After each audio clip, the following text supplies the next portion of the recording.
Olá! Nosso assunto hoje no mundo político são os resultados do leilão do 5G.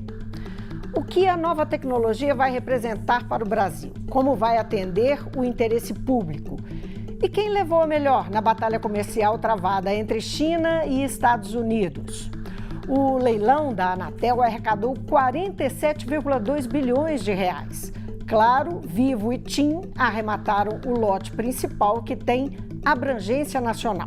No âmbito regional, dividem os lotes a Sercontel e Algar Telecom e 6 novas operadoras que estrearam no mercado brasileiro com o 5G, que vão estrear no mercado. Eu vou conversar com Fabrício Polido, professor de Direito da UFMG. Tudo bem? Fabrício, como vai? Tudo ótimo. Muito obrigado. Tudo bem. O Fabrício é especialista em Direito Internacional e Tecnologia. Fabrício, vamos começar tentando entender o que é essa largada, em que situação está o Brasil com essa largada, não é? Ele sai bem posicionado? Porque teve aí muito impasse, discussão em torno da vinda do 5G, quem que assumiria? Ele sai bem posicionado? Ele sai bastante atrasado, né? Já foram mais de 5 anos de atualização nesse processo todo que envolve o leilão para comercialização das faixas do 5G, o 5G que é uma tecnologia de conectividade de alta velocidade, e leva o Brasil aí a, inclusive, revisar os seus indicadores, sobretudo porque o Brasil ainda ocupa a 78ª posição entre os países do globo com uma velocidade da internet de banda larga móvel celular muito baixa e de qualidade muito inferior àquela da média global. Ainda que o Brasil tivesse alcançado nesses últimos anos um aumento da expansão da internet e na banda larga física, aquela que chega às nossas casas, universidades, escritórios, empresas, o Brasil ainda exibe indicadores muito baixos no caso da internet móvel celular. O 5G não vem substituir a internet que nós conhecemos, como é a internet de conexão móvel celular, porque ainda o Brasil caminha na própria ampliação da internet 4G. Inclusive, um dos pacotes aí leiloados nesse último edital, que foi, sem dúvida, um dos editais mais ambiciosos e mais ampliados da Anatel nos últimos anos, foi também o de incrementar a instalação de fibra ótica para dar suporte, aterrar as estações de conexão, como também ampliar as redes 4G nas regiões mais afastadas do Brasil. Isso faz com que o 5G em especial seja voltado para a indústria, para o agronegócio, para a medicina avançada, para os setores de saúde, abastecimento, permitindo que a internet conecte objetos, dispositivos, máquina a máquina, a outras máquinas, fazendo com que nós tenhamos, sim, um ambiente muito mais favorável de transformação digital. No entanto, ainda esse leilão veio atrasado e ele não superou as grandes perdas que o Brasil teve nesse atraso, fundamentais, e que estão ali na cifra de aproximados 46 milhões de reais, sobretudo naquilo que o Brasil deixou de ganhar nesse período. Especificamente, o que provocou perda, não é? Que setores tiveram perda? Você falou em agronegócio, é fundamentalmente o agronegócio? Não só agronegócio, em toda a cadeia, por exemplo, que hoje depende de internet de alta velocidade para que haja a chamada e esperada transformação digital. Então, esse é um ponto muito importante para avanço da conectividade 5G na indústria. E por que o 5G se destaca tanto nesse campo em particular? Porque ele apresenta uma baixa latência, o que significa que as estações elas estão estabelecidas ou concentradas num raio menor do que aquele raio que normalmente é utilizado pela internet 4G.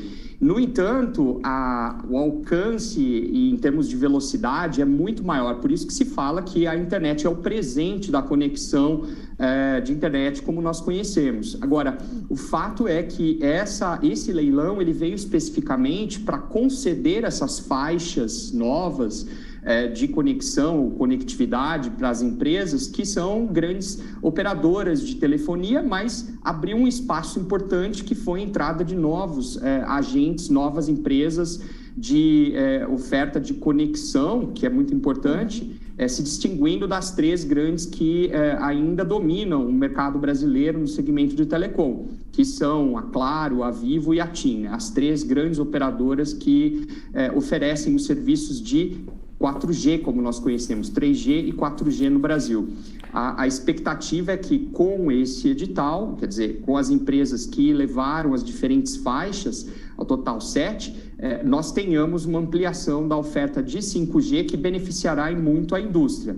E, acessoriamente, acredita-se que também haverá um benefício das regiões mais afastadas do Brasil, sobretudo aquelas que dependam da estrutura de internet de alta velocidade, e isso deve ser analisado ou verificado nos próximos anos. Pois é, o ministro das Comunicações, Fábio Faria, ele faz, inclusive, uma referência a acabar com o deserto digital no país, não é? Usando os recursos justamente desse leilão, a arrecadação desse leilão, não é? Que é o que as empresas têm que aplicar, não é?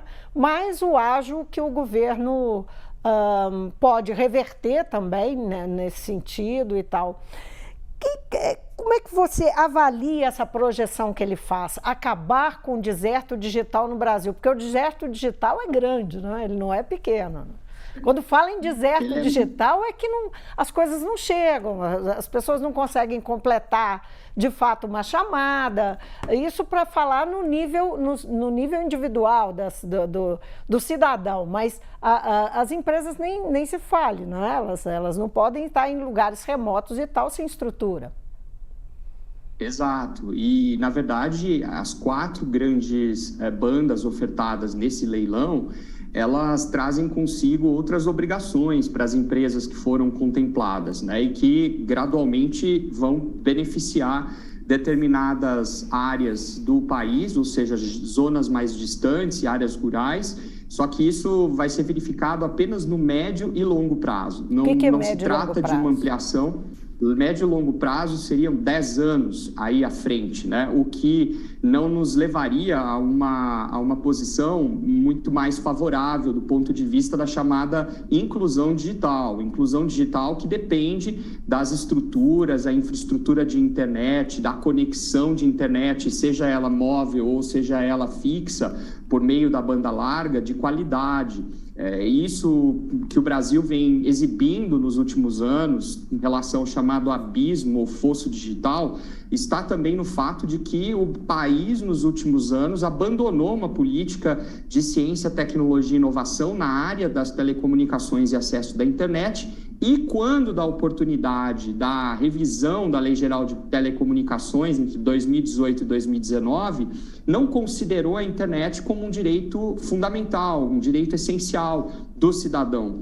E isso fez com que o movimento de ampliação do acesso à internet dependesse estruturalmente das empresas que oferecem esse serviço, o serviço que é basicamente concentrado na rede pública, mais ofertado por empresas de telecomunicações, as operadoras de telefonia celular no Brasil, e que não conseguiram, e não conseguirão em tão curto prazo, conseguir instalar as antenas necessárias para ampliação dos serviços de 4G, que hoje são a grande maioria nos pacotes de serviços de internet no Brasil, como também levar a tecnologia 4G ou superior para municípios muito menores no Brasil, por exemplo, com menos de 30 mil habitantes, o que seria um espaço relevante no estado de Minas Gerais, por exemplo. Agora, quando você diz que o Brasil, nos últimos anos, não investiu em ciência e tecnologia, exatamente o que tinha que ter sido feito para a gente não ficar no vácuo das empresas privadas, né?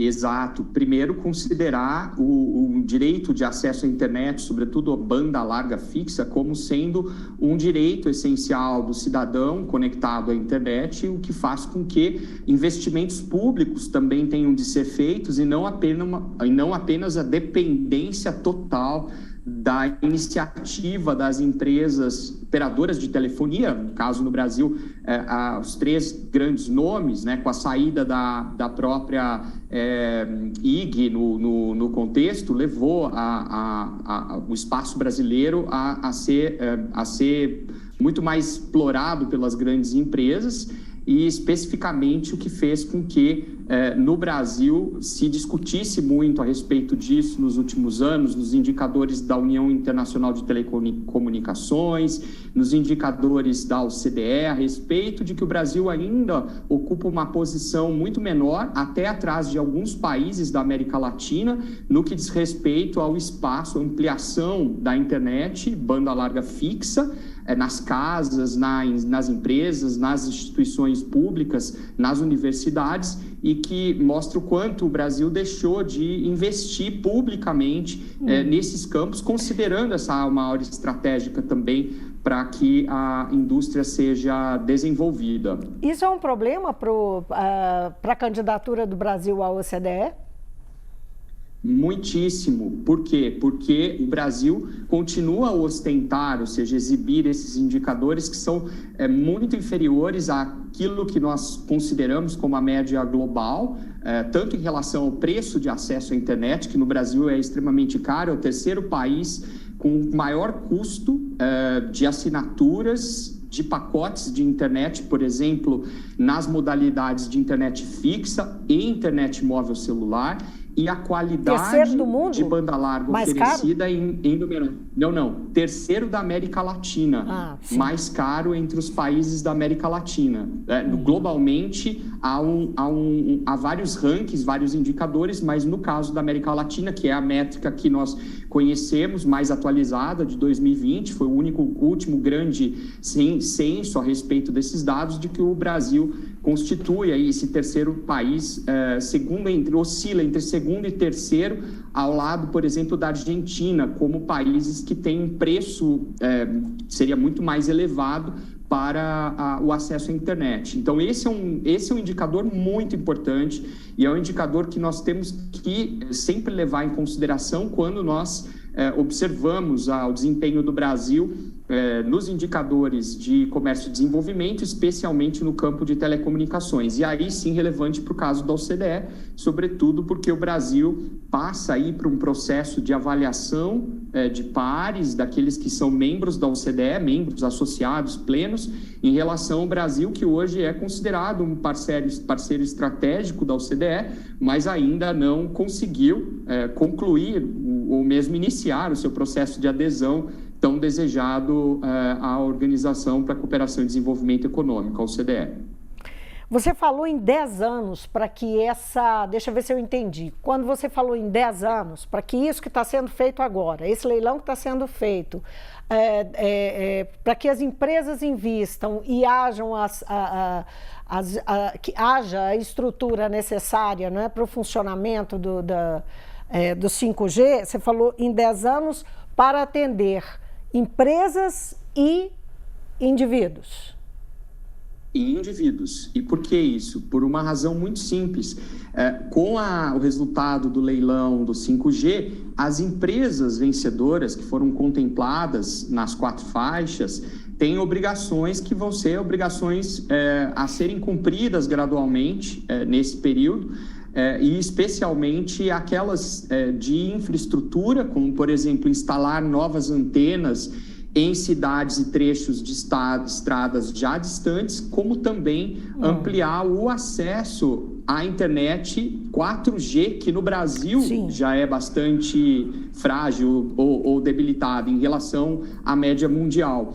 E isso é o que fez com que os últimos indicadores que exibiram esses números mostrassem que o Brasil ocupa a 78ª posição entre os países do globo, com uma média de velocidade de internet muito reduzida. Então, imagine, se o país é tão ambicioso em abrir um processo licitatório, como o leilão das bandas para o 5G, que tecnicamente permitem maior velocidade, alcance, a conectividade entre máquinas e indivíduos, né? A geração da internet das coisas, Por outro lado, o Brasil ainda continua dependendo dessa estrutura de velocidade e qualidade de internet muito inferiores àquela da média global.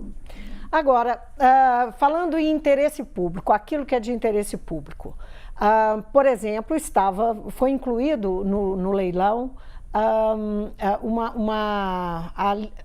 o serviço às escolas, não é? Isso aí trata-se da estrutura governamental. Ela vai ser mais ágil? O atendimento à estrutura governamental vai ser mais ágil? E o quanto o 5G vai fazer a médio e longo prazo, pelo que você está dizendo, diferença para as áreas de saúde, educação, segurança, meio ambiente, segurança nacional, não é? Exato.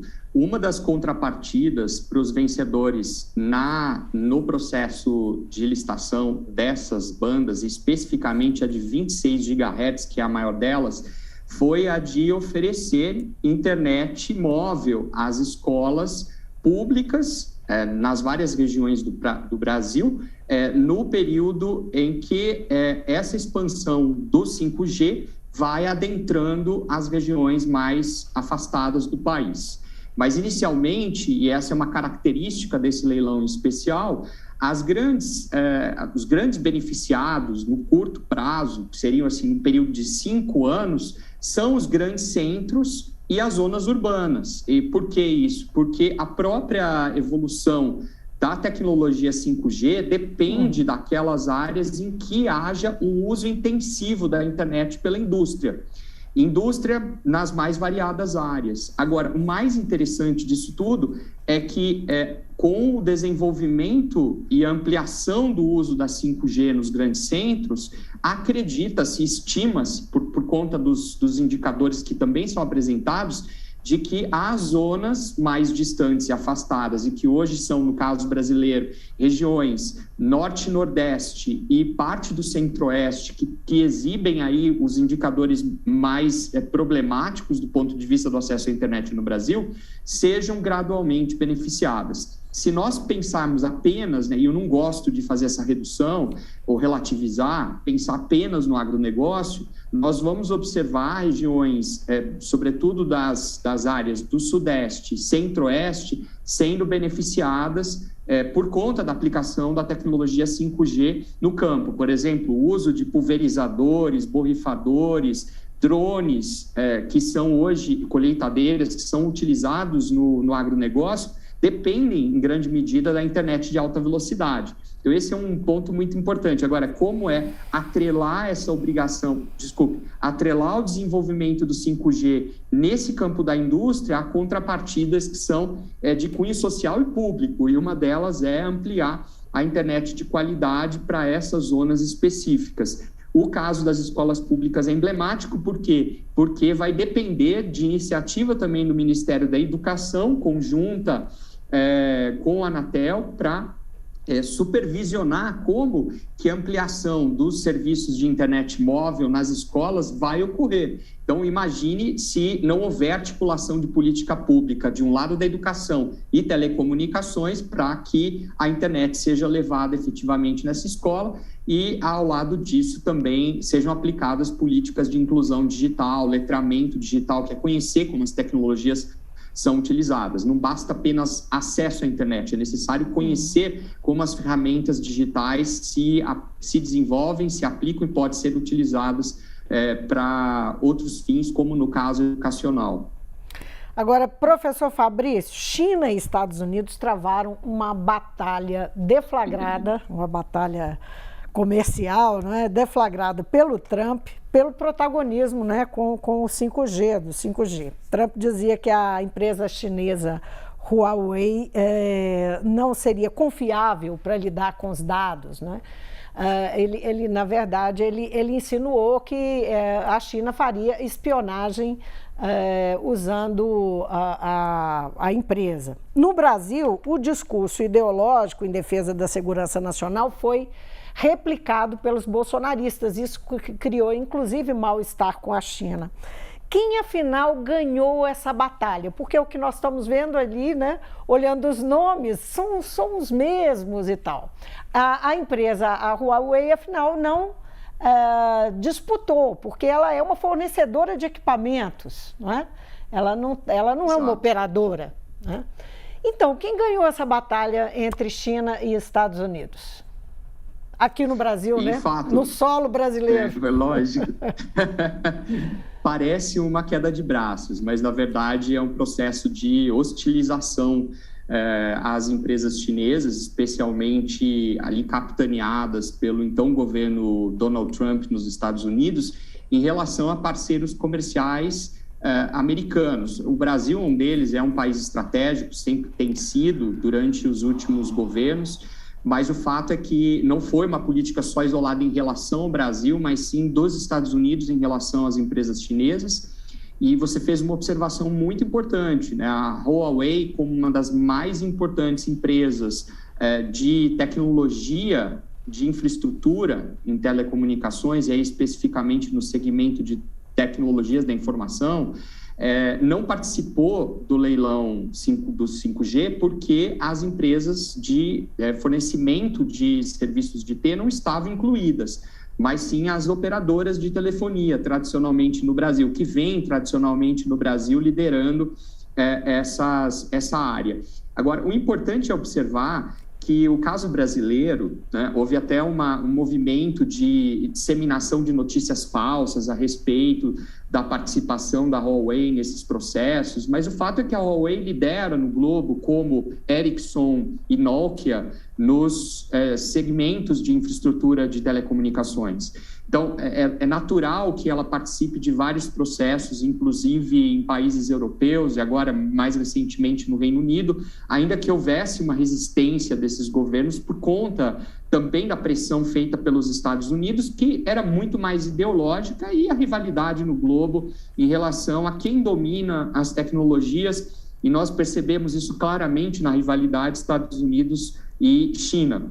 E, especificamente no caso brasileiro, o governo deu uma solução, que eu diria quase à la brasileira, que foi de dividir o edital em dois segmentos, um para a rede pública de uso comercial, ou seja, para as 4 bandas que poderiam ser exploradas pelas operadoras de telefonia, inclusive as tradicionais, as grandes tradicionais, Claro, Vivo e TIM, como também separou com relação àquele de rede privativa do governo, no qual nenhuma empresa estrangeira poderia participar, vedando, portanto, a potencial candidatura de uma empresa que fizesse frente ao que a Huawei representa na infraestrutura de rede hoje, nos serviços de telecomunicações no globo. Mas, então, muito interessante porque... De fato, pelo que eu entendi, essa separação foi mais uma satisfação interna, não é, aos apoiadores do governo, do que propriamente efetiva, porque a Huawei não participaria de qualquer forma.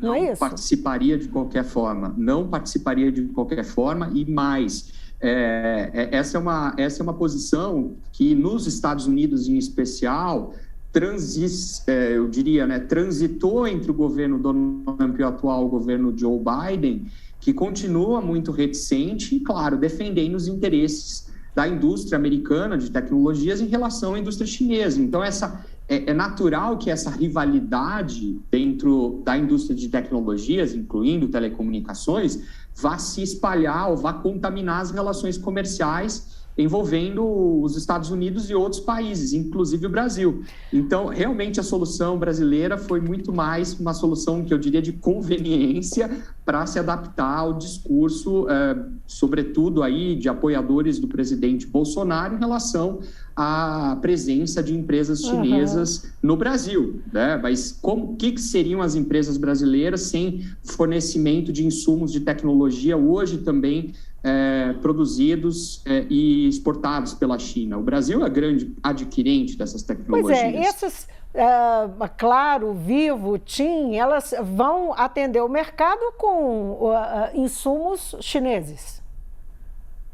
Também, e não só isso. Com equipamentos fornecidos pela Huawei. Exatamente, e por isso o desconhecimento, muito boa observação, e por isso o desconhecimento daqueles que replicam discursos, informações que são notadamente falsas, porque não conhecem a realidade de funcionamento da atividade na indústria de telecomunicações, da regulamentação, ou mesmo do comércio internacional, de que o Brasil é um país absolutamente dependente de insumos de tecnologia em várias frentes. O Brasil não tem autonomia para desenvolvimento desses produtos. Por quê? Porque há muito tempo veio desindustrializando os setores estratégicos e há muito tempo também, nos últimos 10 anos, diminuindo os recursos de investimentos nas áreas de ciência, tecnologia e inovação. Então, se não há investimentos em indústria, em ciência, tecnologia e inovação, também, gradualmente, o Brasil vai intensificando a sua dependência desses insumos de tecnologia. E no caso da Huawei, no leilão, no resultado do leilão do 5G, evidentemente não poderia impedir que a empresa legitimamente comercializasse produtos vendendo para as operadoras de telefonia no Brasil. Então, veja que nós chegamos a praticamente um ciclo que vai exibir essa dependência e, ao mesmo tempo, ninguém vai impedir os insumos chineses de abastecer a indústria brasileira. E esse acho que é um ponto muito importante. Pois é, isso aí lembra a história do IFA, do insumo de vacina, em janeiro, não é? Que demorou a chegar por causa do mal-estar que tinha sido gerado entre o governo brasileiro e o governo chinês por conta de declarações, não é, que tinham, enfim, sobre vacina, sobre o vírus, que era o vírus chinês, enfim, isso trouxe uma discussão com a China que acabou atrasando o insumo de vacina que nós somos dependentes dele. Mas eu queria chegar no outro ponto, na verdade. Essa briga ideológica, ela trouxe consequências para o Brasil, além do insumo da China, também com a carne brasileira. É o que estão dizendo, que o impasse em relação à carne brasileira já deixou de ser o problema da vaca louca e, na verdade, tem a ver aí com o mal-estar por conta da condução desse processo aí do 5G no Brasil. Tem a ver, professor? Tem muito a ver e tem uma trajetória toda em relação ao que o Brasil veio se posicionando em relação à China em diversas ocasiões, mais recentemente com a pandemia da Covid-19, fazendo alegações tanto por representantes da diplomacia brasileira como outras autoridades governamentais, agentes de poder, parlamentares, a respeito de uma falsa associação entre o surgimento do coronavírus, especificamente numa região da China, e a fabricação desse vírus por laboratórios chineses, né? Uma espécie de conspiração sanitária trazida pela China para abalar os mercados globais, o que, na verdade, se mostrou não só inverídico, falso, do ponto de vista da ciência e dos estudos que têm sido conduzidos, tanto pela OMS como universidades, e as próprias afirmações das autoridades chinesas que oficialmente informaram a respeito, como do outro lado, em relação à presença da China hoje na economia internacional e como que qualquer espécie de alteração nas cadeias de suprimentos ou na produção mundial de insumos de tecnologias, especialmente a China é um dos países mais importantes nesse campo, vai afetar toda a cadeia global de fornecimento, de suprimentos, como nós temos observado na atualidade. Então, é fato que as relações entre Brasil e China foram, sim, sendo transformadas ao longo deste governo e colocaram o Brasil numa situação muito delicada. Certamente, essa também na área de tecnologia, enfrentaremos ainda algumas dificuldades. É claro que o mais importante é que as pessoas passam e instituições ficam. E o fundamental dentro da história das relações sino-brasileiras é esse elemento de confiança e de cooperação ponto de vista das relações comerciais, o que fez da parceria Brasil-China sempre uma parceria muito importante. Então, não tem como dissociar o cenário político, diplomático, do enfrentamento da pandemia da Covid-19, as repercussões sobre as declarações do governo em relação aos IFAs também produzidos, fabricados na China, do que tem acontecido agora no campo das tecnologias, na indústria de alimentos e tecnologias, do que acontece, por exemplo, no mercado de carne, a indústria de alimentos no Brasil, e que pode acontecer no mercado das tecnologias, no campo da indústria de telecomunicações, na indústria de insumos, né, de equipamentos para serviços de tecnologia da informação. Então, é sempre muito importante poder acompanhar todo esse processo. Professor Fabrício Polido, foi um prazer conversar com você. Muitíssimo obrigado pela contribuição ao mundo político. Muito obrigado e até uma próxima oportunidade. Eu conversei com Fabrício Polido, professor de Direito da UFMG. Ele é especialista em Direito Internacional e Tecnologia. Nós falamos sobre o leilão do 5G, o futuro da nova tecnologia no Brasil e os interesses políticos envolvidos. Eu me despeço aqui, obrigada pela companhia e até amanhã.